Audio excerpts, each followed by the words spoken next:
Good morning, all of you. Myself Azim Ghazi. I am your chemistry faculty. So आज हम start करने वाले हैं 11th क्लास का 12th चैप्टर, इसका नाम है organic chemistry, some basic principles and techniques. तो इसके अंदर हम पढ़ने वाले हैं, हम क्या क्या पढ़ेंगे, इसके अंदर क्या क्या स्टडी करेंगे, तो उसके बारे में एक छोटा सा एक ब्रीफ आइडिया आपको यहाँ पर देखने को मिलता है। तो this is the learning objective. तो फर्स्ट ऑफ ऑल हम जानेंगे कि व्हाट डू यू मीन। तो इंट्रोडक्शन है सबसे पहला पॉइंट।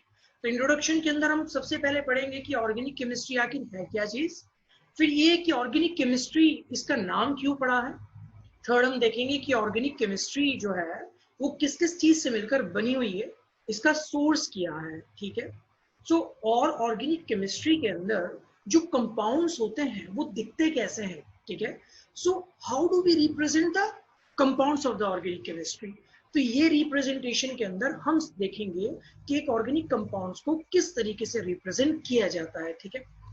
अब जब हम रिप्रेजेंट करना सीख लेंगे, हम देख लेंगे कि और ये ऑर्गेनिक कंपाउंड है, तो उसके बाद हमें क्यूरियोसिटी जगेगी कि भाई इसका नाम क्या है ऑर्गेनिक कंपाउंड का।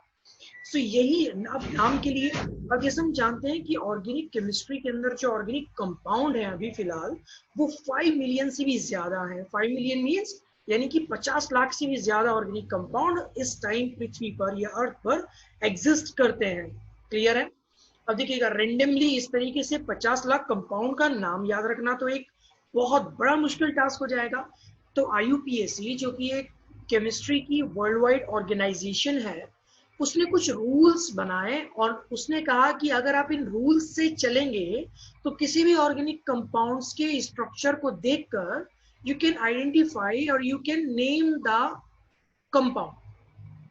So यही पर उसी को हम बोलते हैं nomenclature। तो यहाँ पर हम देखते हैं nomenclature of organic compound कि ऑर्गेनिक कंपाउंड का नामकरण क्या होगा। अब हाइड्रोकार्बन भी एक ऑर्गेनिक कंपाउंड ही है, तो उसका भी हम nomenclature यहाँ पर पढ़ेंगे। फिर ऐसे वाले ऑर्गेनिक कंपाउंड जो कि कुछ फंक्शनल ग्रुप्स रखते हैं। अभी फंक्शनल ग्रुप्स क्या होते हैं इसकी स्टडी हम आगे देखेंगे हम इसी चैप्टर के अंदर, उनके नाम किस तरीके से रखे जाएंगे। और एरोमेटिक कंपाउंड जो होते हैं वो एक इंपॉर्टेंट कैटेगरी है ऑर्गेनिक कंपाउंड्स की, कि उसका नोमेनक्लेचर क्या होगा, यहाँ पर ये भी हम डिस्कस करने वाले होंगे। तो यहाँ पर हमने इसके अंदर ऐसा नहीं है कि सिर्फ यही टॉपिक डिस्कस करेंगे, इसके अलावा और भी टॉपिक हैं जिनको डिस्कस करना है। एक आइडिया मिला कि कुछ क्लासेस तक हम ये सब चीजें पढ़ने वाले हैं इस चैप्टर के अंदर। ठीक है। तो सबसे पहले जैसे यहाँ पर हम इंट्रोडक्शन देख रहे हैं, तो इंट्रोडक्शन पर चलते हैं। तो हम इंट्रोडक्शन करते हैं कि इंट्रोडक्शन यानी कि ऑर्गेनिक केमिस्ट्री है क्या चीज, कैसे पता चला कि ऑर्गेनिक केमिस्ट्री की कोई टाइप की केमिस्ट्री होती है। क्लियर। तो यहाँ पर अगर आप देखें इस पेज में आपको दिखाई दे रहा होगा इस स्लाइड के अंदर एक यहाँ पर लिखा हुआ एक देखिएगा सेंटेंस लिखा हुआ है, organic compounds are vital for sustaining life on earth. कि जितने भी क्रिएचर, जितने भी लिविंग थिंग इस अर्थ पर मौजूद हैं, उनके जिंदा रहने के लिए ऑर्गेनिक कंपाउंड्स एक कंपलसरी कंपाउंड है, या फिर उनकी एक क्या है, कंपलसरी नीड हो चुकी है।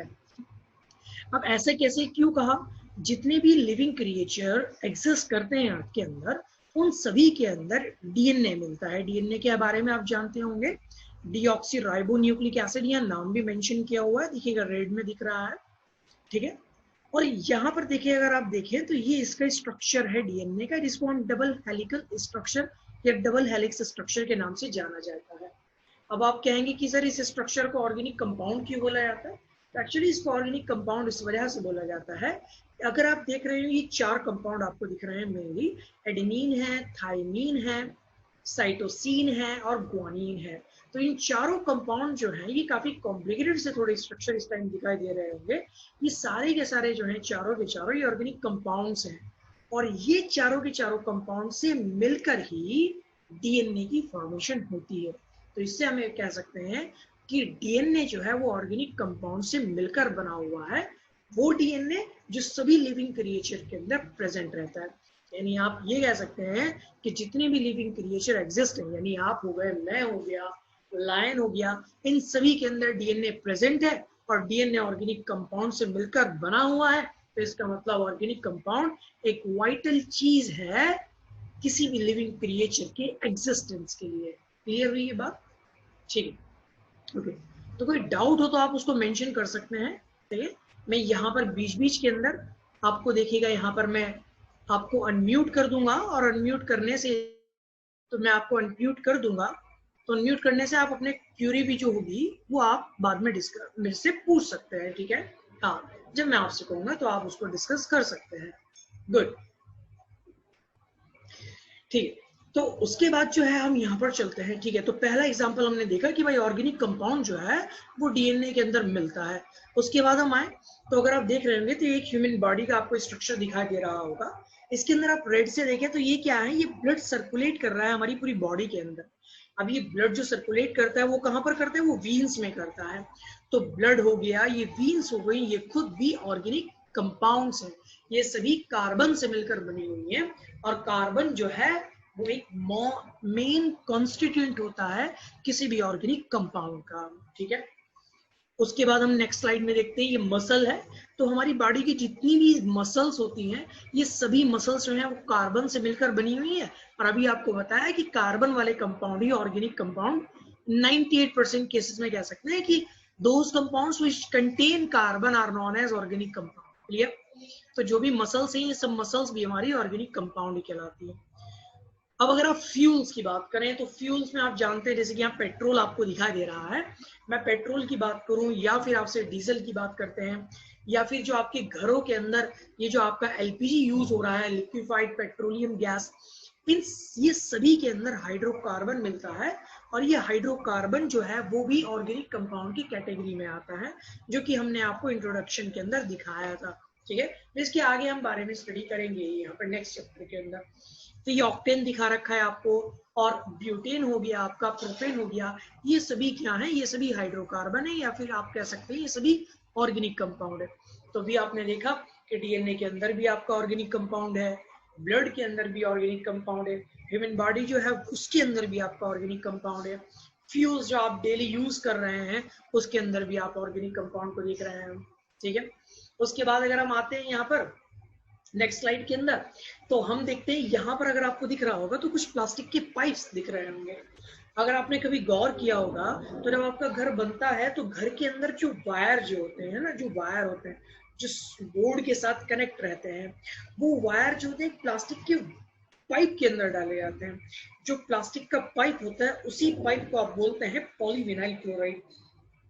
एक्चुअली पॉलीविनाइल क्लोराइड एक पॉलीमर है। एक पॉलीमर के बारे में डिटेल स्टडी क्लास 12 के अंदर दे रखी है आपको, पॉलीमर नाम के चैप्टर के अंदर, ठीक है। तो अगर आप देखें तो ये पॉलीमर है, और पॉलीमर इसका नाम है पॉलीविनाइल क्लोराइड, ये पाइप जो है। और इसका स्ट्रक्चर आप देखें तो इसका स्ट्रक्चर ये आपको दिखाई दे रहा है, इसका स्ट्रक्चर। और इसके स्ट्रक्चर को अगर आप गौर से देखें तो पता चलेगा it contains at least 2 carbon atoms. कितने कार्बन रखे हैं? 2 कार्बन एटम। और अभी मैंने आपको बताया कि those compounds which contains a carbon are known as organic compound generally, या जनरली कह रहे हैं, ठीक है ना, जनरली। चलिए आगे चलते हैं। होप आप लोगों को ये बात समझ में आ रही होगी।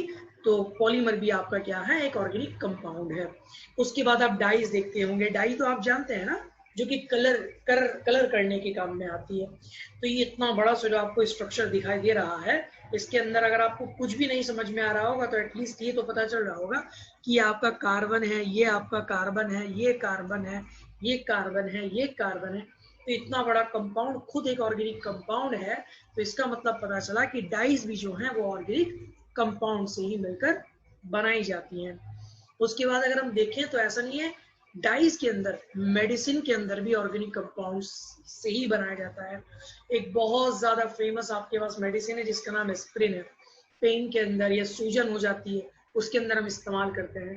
तो ये एस्प्रिन जो है वो हम कमर्शियल लैंग्वेज के अंदर जानते हैं, जबकि इसका नोमेनक्लेचर वाला जो नाम है, वो केमिकल जो नेम है वो अलग है। वो बाद में हम सीखेंगे इस चैप्टर के अंदर जब नोमेनक्लेचर पढ़ रहे होंगे।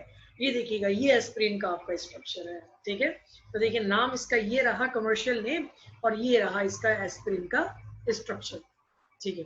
तो देख रहे हैं आप ऑर्गेनिक कंपाउंड कितना यूजफुल हो गया, पेट्रोल के अंदर, मेडिसिन के अंदर, ह्यूमन बॉडी के अंदर, ठीक है, सारी जगह इस्तेमाल हो रहा है। अब आइए चलते हैं कि भैया ऑर्गेनिक कंपाउंड के बारे में कैसे जाना जाता है, ठीक है, और क्या होता है। तो हमारे एक साइंटिस्ट थे जिनका नाम था जैकब बर्जीलियस, ठीक है। उनकी पिक आपके सामने स्लाइड पर आपको दिख रही होगी। तो उन्होंने एक प्रिंसिपल या उन्होंने एक लॉ दिया, प्रपोज किया, उन्होंने अपनी थ्योरी प्रपोज करी, जिसके अंदर उन्होंने कहा, proposed that vital force was responsible for formation of organic compounds। इसका मतलब क्या हुआ?